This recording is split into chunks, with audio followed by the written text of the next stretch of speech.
Mon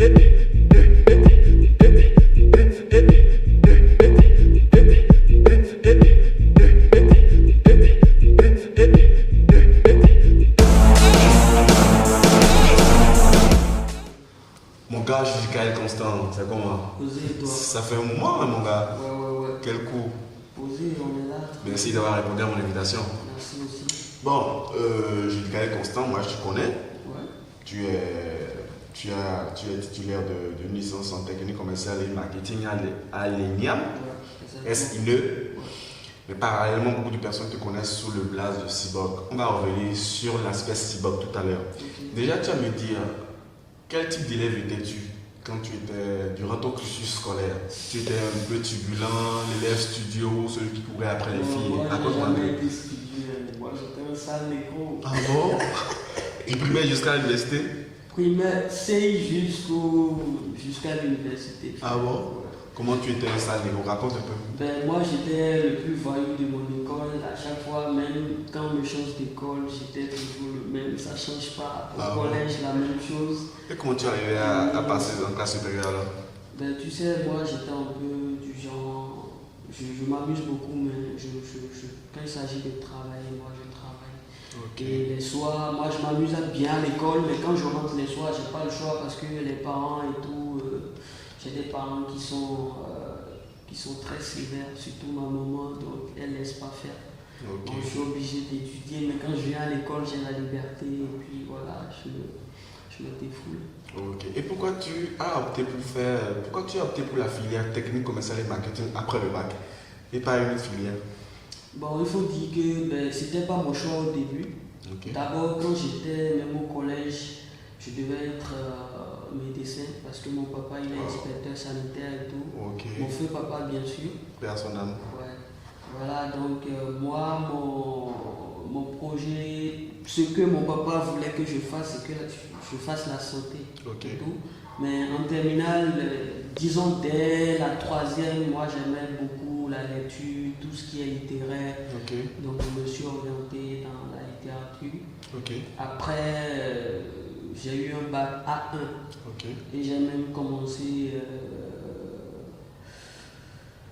comment dire, le droit à l'université, à la FADESP. Okay. Du coup, j'ai fait un an et c'était pas bien, malgré que je bossais dur.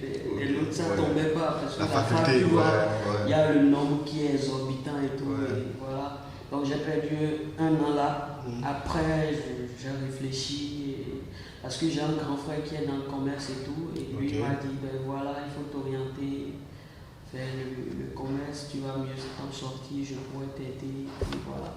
Donc j'ai fait un stage avec le grand frère. J'ai fait un stage de 2 ans avec le grand frère. Après la FADESP. Après la FADESP. Wow. Après ça, c'est là que je suis allé m'inscrire à l'ENEAM. Ok. Et j'ai fait les 3 ans. Super. Et comment a commencé ton aventure dans la musique? Comment tu as rencontré la musique? La musique, déjà depuis tout petit, moi j'aimais beaucoup tout ce qui est art, tout ce qui est beau. Ok. Et la musique, en fait, j'étais pas trop libre du côté des parents, ne me permettaient pas de sortir, d'aller m'amuser et tout ça. Donc du coup, à chaque fois que je suis à la maison, je suis collé à la télé ou bien à la radio, ou bien des jeux et tout ça avec les amis, on se partageait la musique et tout, quand il y a une nouveauté et tout. Donc c'est là que ça a commencé. Après, avec des amis, j'ai formé un groupe quand on était au collège. On a sorti des singles qu'on a interprétés durant les journées culturelles et tout. Après, les parents ont été mutés de chaque côté des amis. Donc chacun s'est retrouvé seul. C'est là que j'ai commencé la musique. Je suis allé en studio pour la première fois. J'ai fait un son. Et c'était pas mal.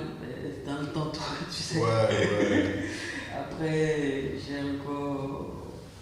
encore fait d'autres sons et c'est comme ça ça a commencé par des événements de quartier, des événements de collège et tout ça. Voilà. Et comment es-tu devenu Cyborg? Pourquoi parmi tous les blazes qui existent dans l'univers, tu as choisi Cyborg? Seabob, à cause de mon histoire. Avant, je ne m'appelais pas Seabob. Ok. Je m'appelais G-Side. Ce qui fait Judicaël Constant Tolo aussi. Donc, après, j'ai changé parce que il y a déjà B-Side. Tu vois. À qui on fait un gros big up. Big up. Donc, j'ai pas voulu garder ce blaze parce que ça va être trop la même chose. Seabob, c'est après le bac que j'ai choisi Seabob parce que tu vois, mon histoire un peu, bon, j'ai pas envie de la raconter, mais j'ai une histoire qui ressemble un peu à l'histoire du Seabob. Et quand je dis Seabob, c'est genre malgré tout, je tiens encore en fait. Ok. Et j'avais besoin aussi d'un blaze un peu costaud. Tu sais que dans le hip-hop, il faut être. Ouais, les go trip et comme voilà, ça, il faut prouver. entendre le nom, il faut ça que ça fasse s'imaginer et tout. Donc voilà, c'est comme ça. Donc Seabob, c'est pour dire que ben, malgré tout ce qui va se passer, on est là, on n'est pas. On le fait jusqu'à l'infini quoi. Ok, super.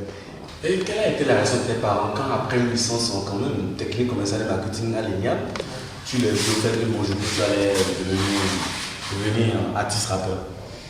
Voilà, ben en fait, la musique, c'est la musique qui choisit en fait. Okay. Moi, j'ai pas choisi la musique, c'est la musique qui m'a choisi. Et, tu vois, c'est mieux de faire ce dans quoi on se sent bien que de faire autre chose. Bien vrai, j'ai taffé aussi, hein. C'est pas que je suis musicien à 100%, j'ai taffé. Et voilà, je fais de la musique, je taffe à côté. Donc, la musique, il y a toujours, il y a la destinée en fait. Tu vois, il y a la destinée, on ne choisit pas. On prend les choses telles qu'elles viennent. Moi, personnellement, je ne force rien, je ne fais pas ça doit, non. Je vais vers ce qui m'attire bien, ce dans quoi je me sens bien, parce que je me sens bien dedans. Et les parents, ils ont bien pris ça à l'époque? Ben, ils n'ont pas bien pris au début, mais maintenant ça va. Ça va. Et tes proches? Parce que je suis les gens de ton entourage, ceux avec qui tu as commencé l'école, il y a d'autres qui travaillent déjà. Ouais, quand ils te voient dans la musique, comment ils l'ont pris? Ouais, il y a d'autres qui ont laissé, avec qui on était, qui ont laissé. Il y a d'autres qui sont toujours dans le domaine, mais qui ne sont plus. Il y a d'autres. Ils sont devenus travailleurs au bureau et tout, tu vois. Mais on est toujours c'est toujours la famille, il n'y a pas de grande difficulté. Au contraire, ils me soutiennent beaucoup. Et au passage, je leur passe un micro. Ok, super. Et dis-moi, quelles sont les difficultés auxquelles tu as été confronté durant ce parcours dans la musique? Déjà, il faut dire qu'au Bénin, les choses sont plus difficiles qu'on le pensait. C'est très difficile. On le fait parce qu'on aime.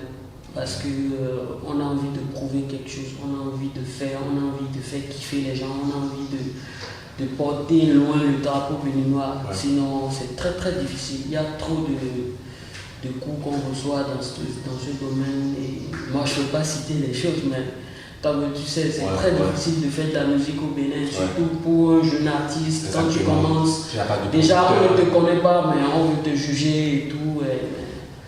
Il y a plein d'autres paramètres et tout, et c'est pas facile. Et jusque-là, quelle a été la plus grande difficulté que tu as rencontrée? La plus grande difficulté? Oui, jusque-là. Je vais dire, il n'y a pas vraiment de très grande difficulté parce que moi, je suis positif. Même quand c'est chaud, moi, je tiens. Je ne fais pas la victime. Ok, Et qu'est-ce qui te motive à te réveiller chaque jour? Qu'est-ce qui te motive le plus à te réveiller chaque jour? Ce qui me motive à me réveiller très tôt chaque jour, c'est l'envie de faire plus. C'est l'envie d'aller vraiment au sommet. C'est l'envie de faire en fait, de foncer, de ne pas lâcher en fait.